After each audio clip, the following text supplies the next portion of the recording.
Assalamualaikum warahmatullahi wabarakatuh.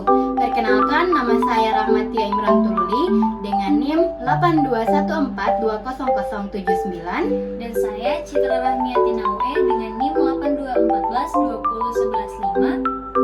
8214201115. Baiklah, di video kali ini kami berdua akan mempraktekkan komunikasi kefarmasian verbal vokal, membahas terkait penggunaan antibiotik. Selamat menyaksikan.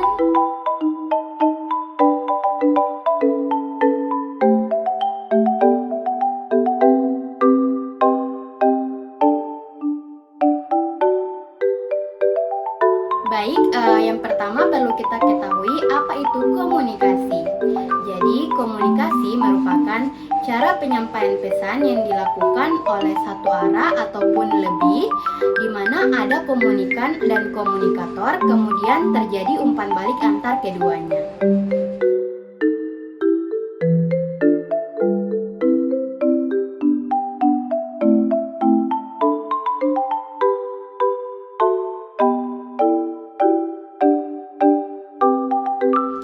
Jadi, komunikasi mempunyai bentuk-bentuk komunikasi yang terdiri atas dua. Yang pertama yaitu verbal communication atau komunikasi verbal, dan yang kedua yaitu non-verbal communication atau komunikasi non-verbal. Komunikasi verbal adalah bentuk komunikasi yang disampaikan komunikator kepada komunikan dengan cara tertulis atau lisan. Harapannya, komunikan atau pendengar bisa lebih mudah memahami pesan yang disampaikan. Berbicara ialah komunikasi verbal vokal. Nah, pada video kali ini kami akan mempraktikkan tentang komunikasi verbal vokal.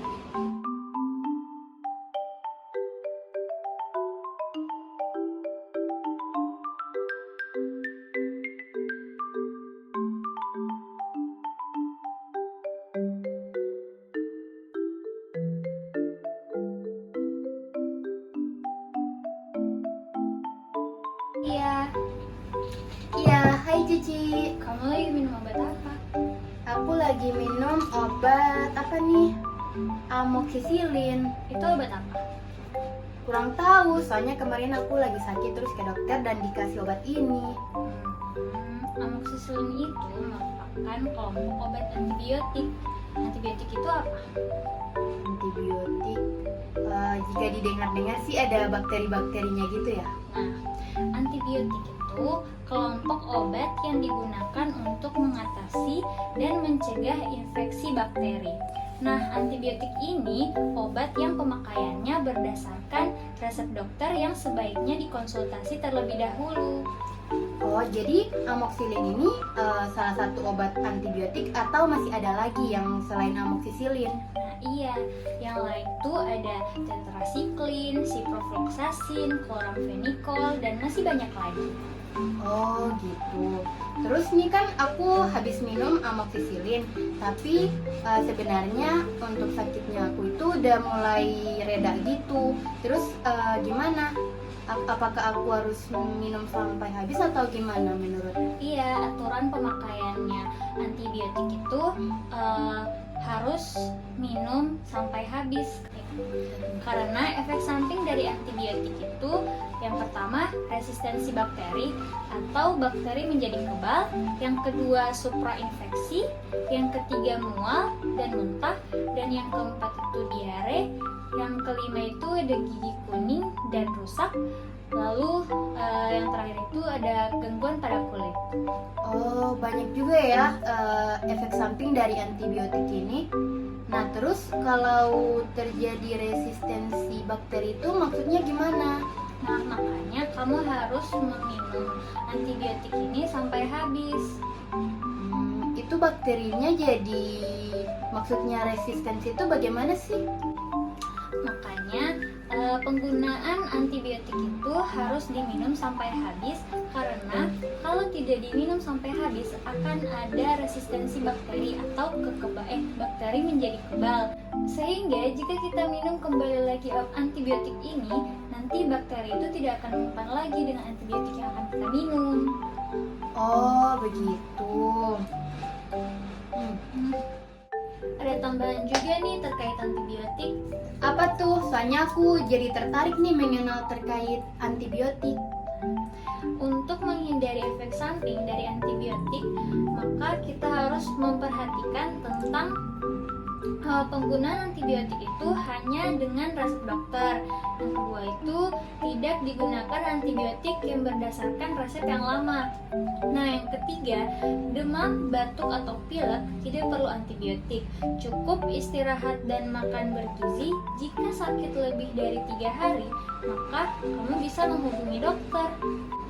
Wah, menarik sekali ya informasi tentang antibiotik ini. Nah, terus aku jadi makin penasaran nih terkait antibiotik ini. Untuk hal-hal yang perlu diwaspadai, ada apa saja sih terkait obat ini atau bagaimana?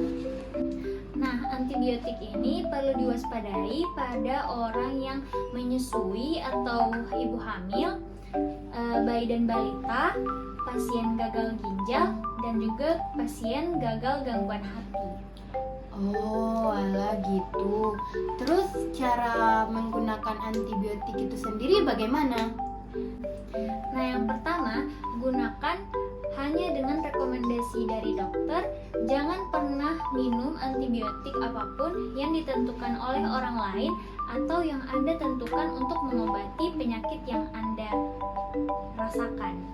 Nah, yang kedua, jika dokter atau apoteker mengatakan Anda terkena virus, maka sebaiknya tidak meminta antibiotik.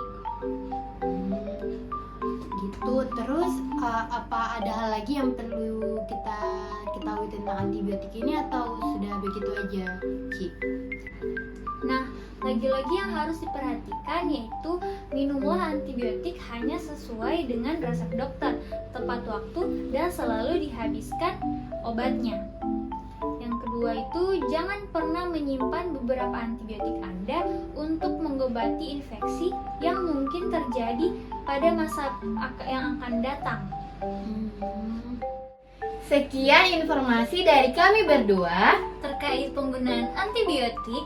Wassalamualaikum warahmatullahi wabarakatuh.